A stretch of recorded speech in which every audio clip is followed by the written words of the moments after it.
The phone rang just as I was about to call it a night, and the voice on the other end delivered a blow that left me reeling. I had just settled into my favorite chair with a book, ready to unwind from the day. The clock showed it was nearly midnight, an odd hour for anyone to call.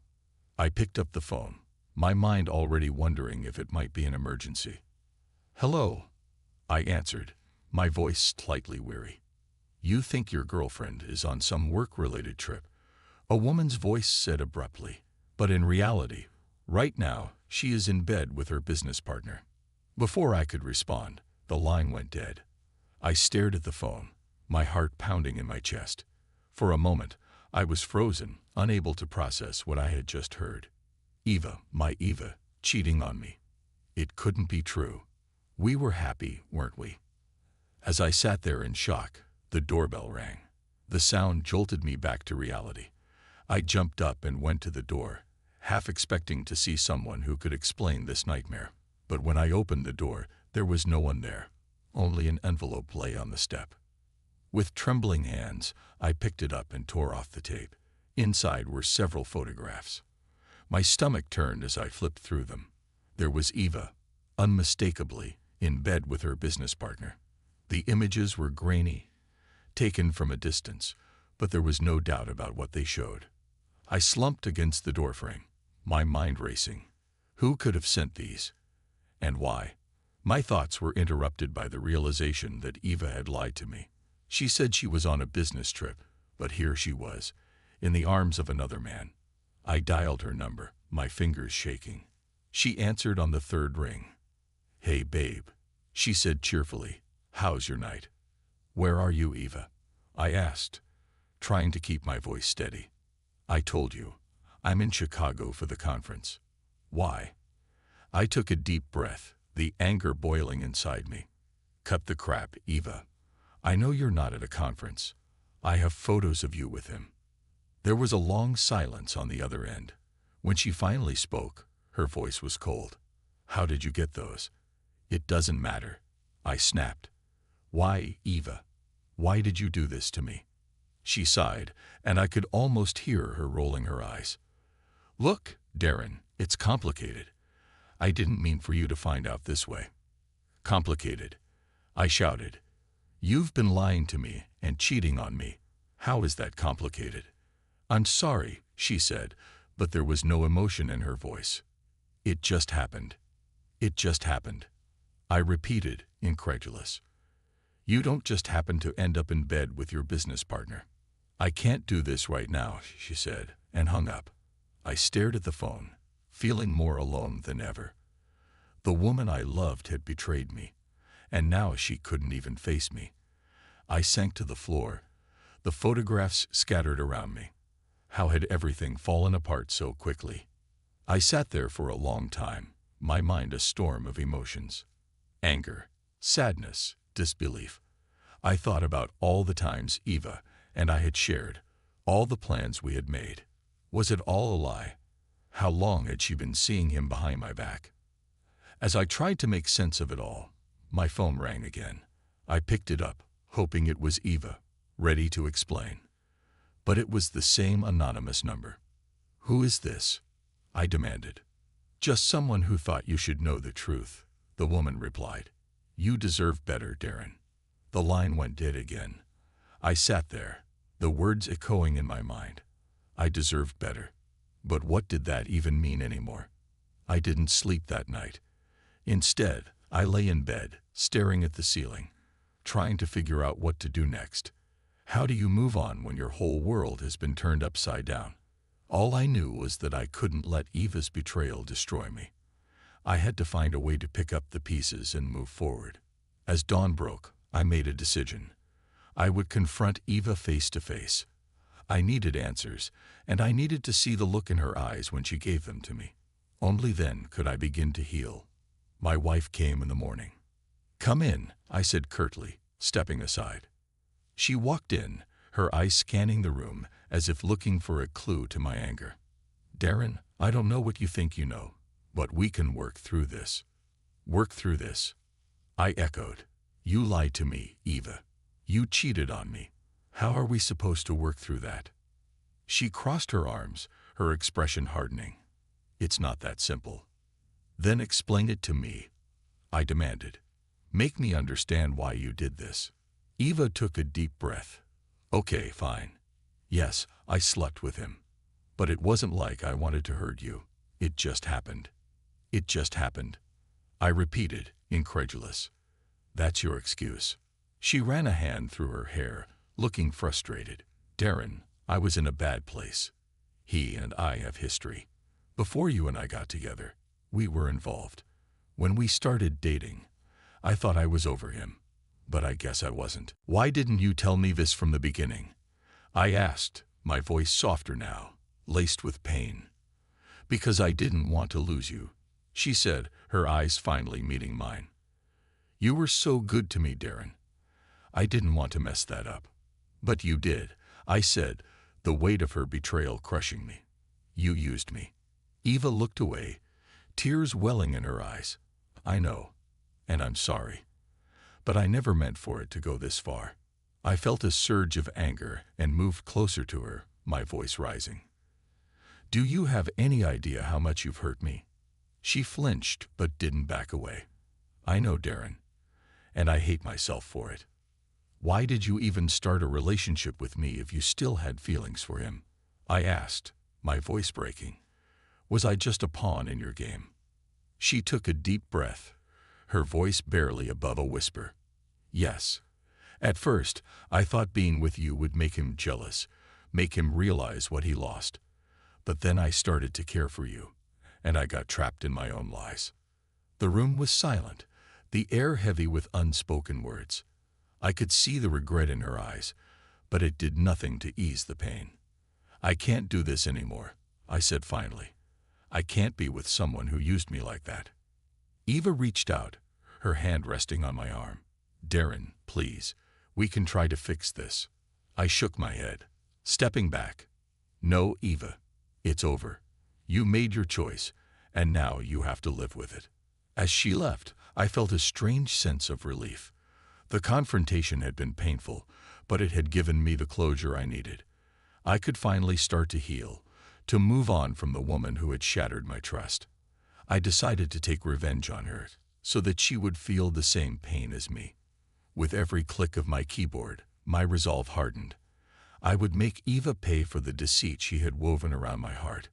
Sitting in the dim light of my home office, I could hear the quiet hum of the computer as I worked. The initial shock of her betrayal had faded, replaced by a cold, calculating anger. The phone call and the confrontation had left me reeling. But now I was determined. I wasn't going to be her victim. I had to take control. I logged into her email account, something I had helped her set up, never imagining I would use it against her. It was disturbingly easy to hack into her phone from there, using the same skills I had employed countless times to solve problems for clients. As I navigated through her phone, I found more than I had bargained for. Text messages, photos, even videos, all documenting her affair with her business partner. My heart ached as I saw the timestamps, realizing how long this had been going on. The intimate moments we shared, now tainted with the knowledge that she was splitting her time between me and him. I opened one of the messages, my stomach churning as I read it. Last night was amazing. Can't wait to see you again. E. I clenched my fist, feeling the anger surge through me. This was the proof I needed. But how could I use it to ensure she felt the same humiliation and betrayal she had inflicted on me? An idea began to form. I remembered the merger meeting she had mentioned, the one with all her top executives and potential new partners. It was the perfect opportunity. I would expose her in front of everyone, show them the true face of the woman they trusted. I downloaded the incriminating files onto a flash drive, my mind racing with plans. I would attend the meeting under the guise of helping with the technical setup, something I had done before. No one would suspect anything. As I prepared, memories of our relationship flooded back. Our first date, the way she laughed at my jokes, the nights we spent together. Each memory now felt like a dagger in my heart. How could she do this to me? How could she pretend to love me while lying in another man's arms? My phone buzzed, breaking my train of thought. It was a message from Eva. "Can we talk? Please." I ignored it, focusing on my plan. I couldn't afford to let her manipulate me any longer. She had already done enough damage. The next morning, I arrived at her office building, my heart pounding with a mix of fear and anticipation. As I set up the projector in the conference room, I felt a strange calm settle over me. This was it, my chance to reclaim some of the power she had stolen from me. Eva walked in, her eyes widening in surprise when she saw me. "Darren, what are you doing here?" "Just helping out," I said casually, forcing a smile. "Thought you might need an extra hand with the setup." She nodded, but her eyes lingered on me, suspicion flickering in their depths. "Thank you. I appreciate it." As the room filled with executives and potential partners, I took my place at the back, the flash drive ready in my pocket. Eva started the presentation, her voice confident and smooth. She had always been good at this, at charming people and making them believe in her. But not today. When the moment came, I stood up, pretending to adjust the projector. I inserted the flash drive, my hand steady despite the adrenaline coursing through me. The screen flickered, and then the images appeared, photos and videos of Eva with her business partner, in intimate and compromising situations. Gasps filled the room, followed by a stunned silence. Eva's face went pale, her mouth opening and closing as she struggled to find words. "What is this?" one of the executives demanded, his face turning red with anger. Eva turned to me, her eyes wide with panic. "Darren, what have you done?" I stepped forward, my voice calm but firm. "I thought it was time everyone saw the real you, Eva. The woman who pretends to care about her colleagues, her business, her boyfriend, while deceiving them all." The room erupted into chaos. Eva's business partner tried to defend her, but it was too late. The damage was done.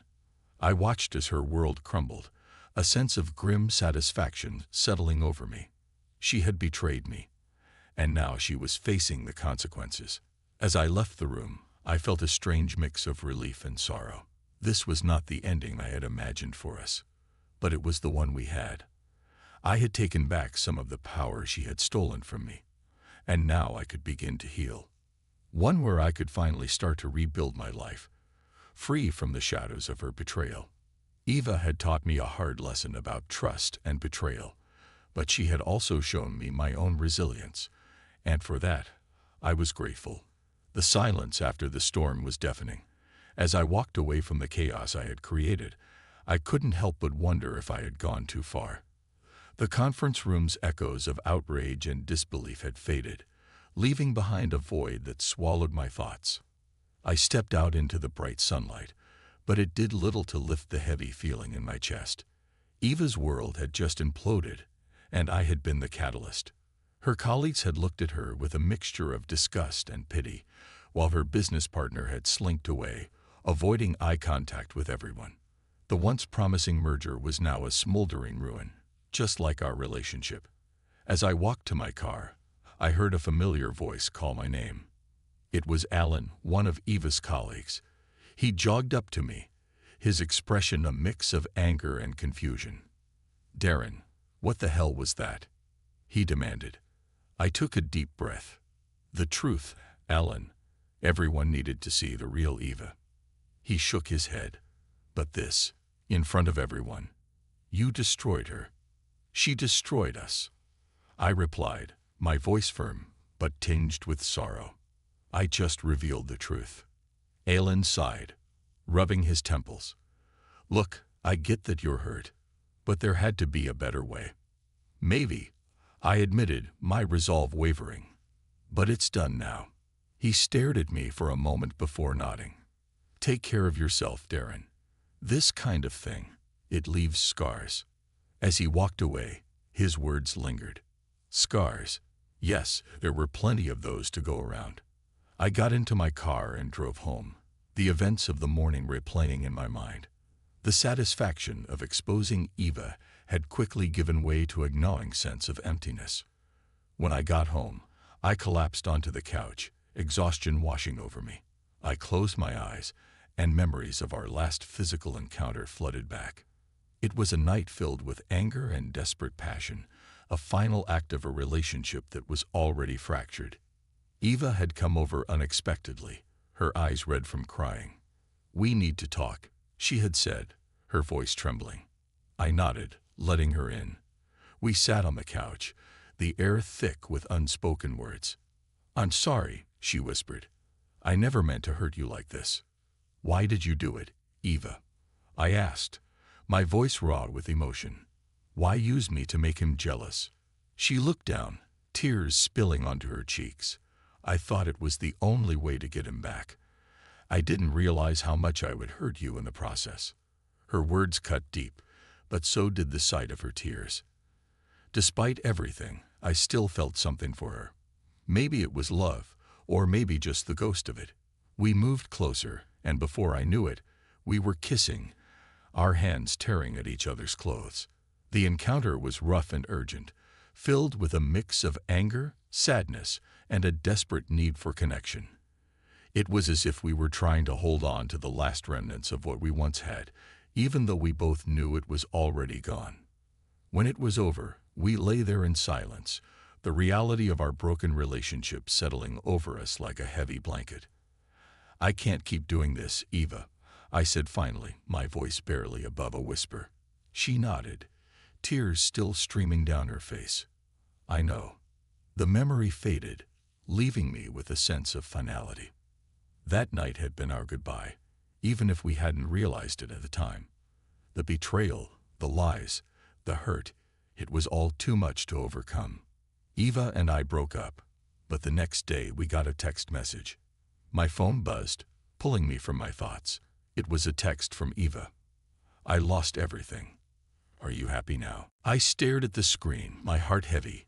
What could I say? That I was sorry. That I wished things had been different. None of it would change what had happened. I typed a response, then deleted it. There were no words that could make this right. Instead, I put my phone down and walked to the window, looking out at the world moving on, oblivious to the drama that had unfolded.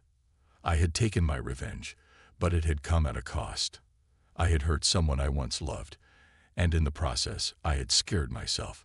The fallout of my actions was severe, and I knew it would take a long time to heal.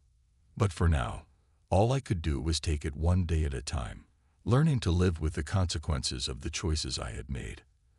As the sun set, casting long shadows across the room, I made a silent vow to myself. I would move forward, but I would never forget the lessons I had learned. Trust was fragile, and once broken, it could never be fully repaired. And love, no matter how deep, could not survive in the darkness of deceit. Eva's messages flooded my phone, each one more desperate than the last, but I knew I couldn't go back to the person who had shattered my trust. The words on the screen blurred as I read them, her pleas and apologies striking a chord in my heart, but I was resolute. "Darren, please, just hear me out." One message read, "I know I messed up, but we can fix this. I love you." Love, it seemed so hollow now. Still, something inside me pushed me to meet her one last time, to get the closure we both needed. I agreed to meet her at a quiet cafe, a place we used to frequent when things were simpler. The cafe was nearly empty when I arrived, the soft hum of background chatter barely audible over the sound of my own heartbeat. Eva was already there, sitting at a corner table, her hands nervously clutching the cup of coffee. She looked up as I approached, her eyes filled with a mixture of hope and regret. "Darren," she said softly, standing up to greet me. "Thank you for coming." I nodded, sitting down across from her. "Eva, I'm here, but I'm not sure what you expect from this." She looked down, tears welling in her eyes. "I just need you to hear me out. Please." I took a deep breath, trying to steady my emotions. "Go ahead." She wiped a tear from her cheek, her voice trembling. "I know what I did was unforgivable. I lied to you, betrayed you, and used you in ways I can't even begin to justify. But I was lost, Darren. I didn't know what I wanted, and I made terrible decisions. Eva, I interrupted, my voice firmer than I expected. You didn't just make terrible decisions. You hurt me deeply. You broke my trust. And that's not something that can be fixed with a few apologies. I know, she whispered, her eyes pleading. But I'm willing to do whatever it takes to make it right. I'll go to therapy. I'll cut all ties with him. Anything. Just please, give me one more chance. I looked at her, memories of our time together flooding back. The good times, the laughter, the intimacy. But those memories were now overshadowed by the pain and betrayal. It's not that simple, Eva, I said, my voice softening. We can't just go back to the way things were. Too much has happened. She reached across the table, her hand covering mine. I know I can't undo the past, but I promise I'll spend the rest of my life making it up to you. I still love you, Darren. Doesn't that count for something?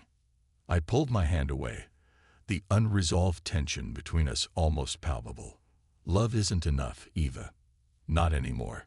You've taught me that trust is just as important, if not more so, and without it, we have nothing. She nodded, tears streaming down her face. I understand. But it's so hard to accept that it's really over. I stood up, feeling the weight of finality in my heart. It is over, Eva. We both need to move on. I hope you find what you're looking for, but it can't be with me. She stood up as well, her body shaking with sobs. Darren, please. I took a step back, feeling a mix of sorrow and relief. Goodbye, Eva. As I walked out of the cafe, the cool evening air hit my face, a stark contrast to the warmth and tension inside. I had done what I needed to do. There was no going back now. I had chosen to protect myself, to prioritize my own healing over a relationship that had been built on lies. The sky was a deep shade of blue, the first stars beginning to twinkle. For the first time in a long while, I felt a sense of peace. This was the end of one chapter and the beginning of another. And though the road ahead was uncertain, I knew I had the strength to walk it alone. As I walked home, I felt a lightness in my step. The burden of the past was lifting, and with each step, I moved closer to a future where I could finally heal and find happiness again. As I walked hand in hand with my new fiancé, the past seemed like a distant nightmare, one that had taught me the true value of trust and love. The sun was setting, casting a warm, golden glow over the park. Children laughed in the distance, and the scent of blooming flowers filled the air. Beside me, Emily squeezed my hand, her smile lighting up my world. "Isn't it beautiful?" she said, her eyes sparkling as she looked at the sky. "Absolutely," I replied, feeling a deep sense of peace. Emily had brought a light into my life that I hadn't known was missing. Our relationship was built on trust and mutual respect, a stark contrast to the toxicity I had left behind. We found a bench and sat down, enjoying the serenity of the moment. I glanced at Emily, her auburn hair catching the last rays of the sun. She turned to me, her expression soft. "You seem lost in thought," she said, gently nudging me. I smiled, just thinking about how far we've come. How far I've come. Emily nodded, understanding. She knew about my past, about Eva, and the pain I had endured. But she also knew how hard I had worked to rebuild myself, to open my heart again. "You're an amazing man, Darren," she said, her voice full of affection. "I'm so grateful to have you in my life." "And I'm grateful for you," I replied, leaning in to kiss her. Her lips were warm and inviting, a reminder of the love and happiness we shared. As we pulled away, I noticed a familiar figure walking towards us. It was Eva. She looked different, tired, older, as if the weight of her past mistakes had aged her. Our eyes met, and for a moment, the world seemed to stop. "Darren," she said, her voice hesitant. "Eva," I replied, my tone neutral. Emily looked between us, sensing the tension. "I didn't expect to see you here," Eva continued, trying to smile. "How have you been?" "Good," I said simply. "This is Emily, my fiancée." Emily extended her hand, her smile genuine. Nice to meet you, Eva. Eva shook her hand, looking slightly taken aback. You too. There was an awkward silence, and I could see the questions in Eva's eyes. But there was nothing left to say. The past was behind us, and I had moved on. I glanced at Emily, her presence a comforting anchor. Well, I should go, Eva said finally, her voice tinged with regret. I'm glad you're doing well, Darren. Thank you, Eva. I hope you find happiness too. She nodded, her eyes lingering on mine for a moment before she turned and walked away. As she disappeared into the distance, I felt a sense of finality. The chapter with Eva was truly closed. Emily squeezed my hand again, her smile reassuring. Are you okay? Yes, I said, looking into her eyes. For the first time in a long while, I really am. We sat in silence for a while, watching the sun dip below the horizon. The park slowly emptied, and the evening air grew cooler. Emily rested her head on my shoulder, and I wrapped my arm around her, feeling content. Later, as we walked back to our car, I thought about the journey that had brought me here. The pain of betrayal, the struggle to rebuild, and the joy of finding true love. Each step had been a lesson, each setback a chance to grow. Let's go home, Emily said, her voice filled with warmth. Home, I echoed, feeling the word resonate deep within me. Home was no longer a place, but a feeling, a sense of belonging, of love and trust. And with Emily by my side, I knew I had finally found it. As we drove away, I glanced at the rearview mirror, seeing the past fade into the distance. Ahead of us lay a future filled with promise and new beginnings, and for the first time in a long while, I felt ready to embrace it with all my heart.